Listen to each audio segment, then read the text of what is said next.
This program provides education, not advice. See the truthayf.com disclosure page for details. This is where technology, innovation, and personal finance come together. This is the truth about your future with Rick Edelman. Brought to you by Global X ETFs, dedicated to providing investors with unexplored intelligent solutions. It's Monday, February 13th. I've got a difficult conversation to have with you today. Difficult because it's a touchy subject, and I need to choose my words very carefully.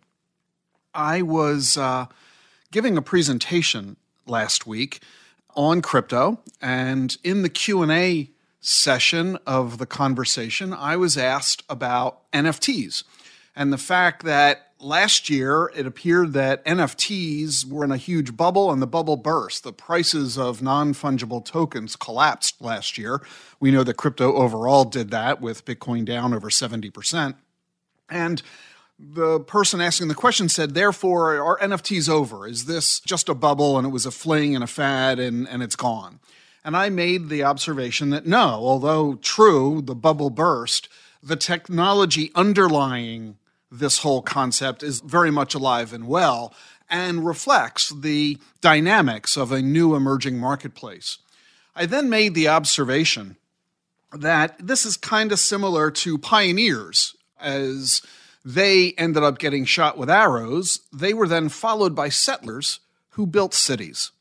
My point being that the person who shows up first doesn't always succeed, but they are often followed by those who do. Well, another individual in the Q&A raised her hand, and she said, I don't have a question, but I do have a comment. As someone of indigenous descent here in the U.S., I found your response hurtful. I immediately apologized for my insensitivity, and the session continued. And it struck me. I didn't need to use the analogy that I used, and it hadn't occurred to me that it would be offensive, and clearly it was. It reminded me of comments that I had made probably 25 years ago. I was doing a seminar on estate planning, and I was talking about the fact that in our will and trusts and legal documents regarding who we're going to leave our assets to, that it's not always helpful to leave all of your money to your children equally, because your different children have different circumstances. You might have a child who has a drug or alcohol problem, or who's a spendthrift, or who is in a troubled marriage themselves. And I made the question kind of in a joking way, hey, is there a black sheep in the family? Well, at the end of that seminar, a gentleman came up to me who is black, and he said, your reference to black sheep is an offensive term. And I thought about what he had said. I was caught very much off guard. It hadn't occurred to me. And I realized, yeah, I can certainly see how you feel that way. And I realized I can change my language. I didn't have to refer to difficult children as a black sheep in the family. And in future seminars, I changed the phrase to problem child, which always gets a laugh, frankly, a bigger laugh than the phrase black sheep. And I realized I didn't have to use a phrase that people might feel was offensive. I could use a more innocuous, friendly, and rather funny way to communicate my message. And as I thought about my metaphor of pioneers and settlers, I realized there's a different way I can get that point across. I can refer to the fact that it's the second mouse who gets the cheese. Pretty much accomplishes the same goal, doesn't it, of getting the point across. There is no question that we must be careful with the language that we use, and today more than ever before. Frankly, we should have always behaved this way, being careful of the words we use, and shame on us for not having done so, shame on me. This is long overdue. The challenge, for me anyway, is keeping this constantly in mind, recognizing that I might use a phrase with innocent intent, not realizing, though, that it's a phrase somebody might think is offensive, or a phrase that most people maybe never considered to be offensive, but now everybody does. And word meaning changes. I remember growing up and using the word gay. That meant happy when I was a kid. Remember the gay 90s? Well, clearly the meaning of the term gay has evolved. And today, if you use the word gay, it's got a whole new meaning compared to 40 or 100 years ago. That's perfectly fine, unless you don't know that there's a new meaning. If you use a word in its old context, you'll get blasted by people who are thinking about the new current context. I think we're all trying here. We need to be inclusive. We need to be respectful. We all get that. At least I hope we do. But as a public figure, I'm on stage, I do these podcasts, I'm interviewed on TV and radio all the time, in magazines and newspapers. I live in fear every day that I'm going to say something that offends someone. I don't have a racist or bigoted or biased bone in my body. That doesn't matter. If I use a phrase or a word that somebody might construe as racist or bigoted or biased, then I'm toast. A lifetime of career, of building my reputation, gone in an instant. That scares me to death. And here's what makes the whole situation worse. Sometimes these days, I find that people are going out of their way to be offended. They're assuming bad intent. Instead of realizing that the speaker grew up in a different era and a different culture, they might not simply realize that what they're saying today is wrong. So I'd ask, instead of saying, I'm offended, say, hey, these days, that's considered offensive. Maybe that's a meaningless difference, but I think we need to help each other improve. And there are a lot of people trying to help everyone improve, but the situation is starting to get out of control. Last week, the Associated Press caused an uproar when it updated the Associated Press style book. I grew up on that book. It was required reading in all my journalism classes in college, and I can pretty much recite every aspect of it. When do you capitalize a word? When do you use a comma or a colon, an M dash instead of an N dash? When are abbreviations okay? The AP style book is the Bible of journalism. Pretty much every reporter and newspaper in the country relies on it. Well, the Associated Press just updated the style book, and recognizing the new focus on harmful and hurtful language these days, the Associated Press said the following, quote, "We recommend avoiding general and often dehumanizing the labels, such as the poor, the mentally ill, the French, the disabled, the college-educated." The French? Well, guess who got offended? The French! People who live in France complained about this. They noted that they were placed between the mentally ill and the disabled. The French embassy in Washington issued a tweet in response to the AP style book's revision, and they say that they've renamed themselves the Embassy of Frenchness. Yes, they were being sarcastic. The embassy's spokesman said, and I quote, I mean, really. Yeah, one guy tweeted that his favorite movie is now The Connection with Frenchness. Remember The French Connection? Another said he really likes fries with a touch of Frenchness.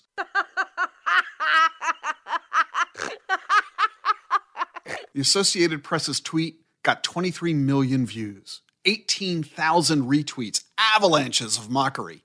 It didn't take long for the Associated Press to cancel its revision. They still haven't explained how writing the college-educated is dehumanizing. How could anyone say the French is nothing but a label? It's simply who they are. And why did the AP decide to highlight the French instead of the British, or the Swiss, or the Canadians, or whoever? Why pick on the French?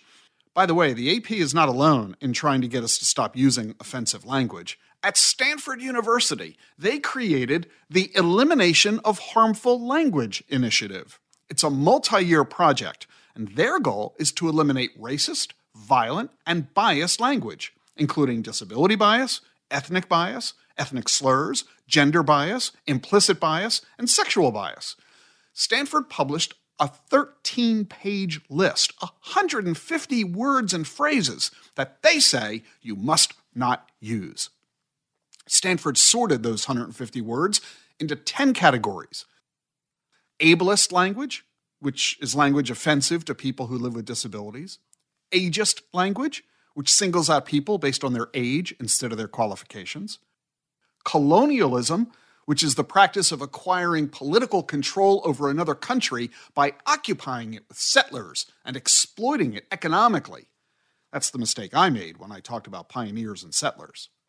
Culturally appropriative language, which takes terms that are meaningful to a particular culture but uses them in a disrespectful way. Gender-based language, which are words and phrases that are exclusionary. Imprecise language, euphemisms, vague phrases, inaccurate words that don't say what you're trying to say. Institutionalized racism, words that are embedded in laws and regulations that perpetuate prejudice, ignorance, thoughtlessness, and racist stereotyping. First-person language, which defines others by a single characteristic or experience. And violent language, which uses imagery that may be upsetting to others. Let me give you some examples of what Stanford says we should not say. Don't say addict or addicted. Instead, refer to a person with a substance use disorder. Otherwise, Stanford says, you're trivializing people who have substance abuse issues. Don't say blind study. That perpetuates the notion that disability is abnormal. Don't say mentally ill. Refer to a person living with a mental health condition. Don't say paraplegic or quadriplegic. Refer to a person with a spinal cord injury. Don't say quick meeting or walk-in. That trivializes people with a disability. Don't say bury the hatchet. That's a cultural appropriation. According to Stanford, some North American indigenous peoples buried their tools of war as a symbol of peace. But it's a cultural appropriation, according to Stanford, and only certain North American indigenous peoples are allowed to say, bury the hatchet. If you're not one of those North American indigenous peoples, you can't use the phrase. And don't say chief, guru, powwow, too many chiefs, not enough Indians, or tribe. Don't say congressman, congresswoman, or congressperson. Say legislator. Otherwise, you're lumping a group of people together using gender binary language, which doesn't include everyone. And I think most of us know we're not supposed to say fireman or policeman or mailman, but now we can't say firefighter, police officer, or letter carrier either, because, again, those phrases are gender binary language, which doesn't include everyone. And don't say man, guys, he, she, ladies, mankind, manpower, man-made, or property owner. Property owner? Stanford says this lumps together a group of people using, you guessed it, gender binary language. And you got a kid going to college? Don't say freshman. Say first-year student. Don't say survivor. Refer to the person who has experienced whatever it is they survived. Don't say master. Say primary. And that means you can't say webmaster anymore. It's now web product owner. Although, frankly, I think the owner of the company might have an issue with that. Don't say convict or prisoner. Refer to the person who is incarcerated. Don't say homeless person. Say person without housing. Don't say immigrant. It's a person who has immigrated. Don't say prostitute. It's a person who engages in sex work. Don't say abusive relationship. It's a person in a relationship with an abusive person. Don't say beating a dead horse, killing two birds with one stone, more than one way to skin a cat, pull a trigger, rule of thumb, take a shot at, give it a go, war room, whip into shape, hip hip hooray. Hip hip hooray? Hold down the fort, long time no see. All of those are violent phrases, according to Stanford. And perhaps the most startling of all, Stanford says, don't use the word American. Say U.S. citizen. Stanford says the term American insinuates that the U.S. is the most important country in the Americas, which is actually made up of 42 countries. Now think about this. Telling everyone you can't say American or immigrant or grandfather? Saying that referring to someone as brave is wrong? That's what Stanford says. Stanford has now gotten so much criticism about this list, it has pulled the list. You won't even find it anymore on its website. Well, it was a noble effort. Can I say noble? But really, Stanford went too far. And although Stanford and the Associated Press have both pulled their lists, they're not alone in trying to get us to change our language. The University of Texas, University of San Francisco, Brandeis, and other colleges are all trying to deal with this. It's a good idea because we all do need to be careful. but we need to make sure we're not getting carried away. All I ask is that we don't take offense when none is intended. I mean, we're going to be called offensive because we shout hip hip hooray? Stanford said that was a rallying cry used by the Nazis during the Holocaust. Did you know that? I didn't. Neither did Josh Uter. He's a rabbi, and he was named one of the top 10 Jewish influencers in the U.S. He told the Wall Street Journal, quote, "Until I read Stanford's list, I had no idea that hip hip hooray was a German rallying cry during the Holocaust, and I suspect few others would know that as well. I'd be very surprised if hip hip hooray merits inclusion as being harmful in any way, and it stands to reason that harmful language can evolve and become innocuous." That's Rabbi Josh Uter. And yes, that's my point as well. A term we use today that was never offensive might today be offensive. But equally so, terms that used to be offensive might today not be offensive. We can't live in the past. Just because it was bad in the past doesn't mean it's still got to be bad today. Nazis used hip hip hooray, so what? Nobody today would make that association when they're celebrating somebody's achievement, so can we just please chill a little? Yeah, we've got to stop using offensive language, but we've also got to stop looking for opportunities to be offended. If we don't stop this path we're on, nobody will be willing to say anything to anybody out of fear they're going to be criticized for being offensive. Can I say nobody and anybody, or are those offensive terms these days? If I've offended you today, please accept my apology. I'd tell you to take a hike, but I don't want to offend mountain climbers. Or rather, people who sometimes climb mountains. All right, in all seriousness, we need to realize that words matter, and people more than ever are being vocal when they're offended. If you're a financial advisor, keep your language in mind when you're talking with a client, especially a new client in a first-time conversation. Be very careful about the words you use, or you could lose a client. At the same time, though, if you come upon someone who quickly gets offended at the slightest remark, well, imagine how they'll react if you make a mistake that causes them to lose money. Are you sure you want that person as a client?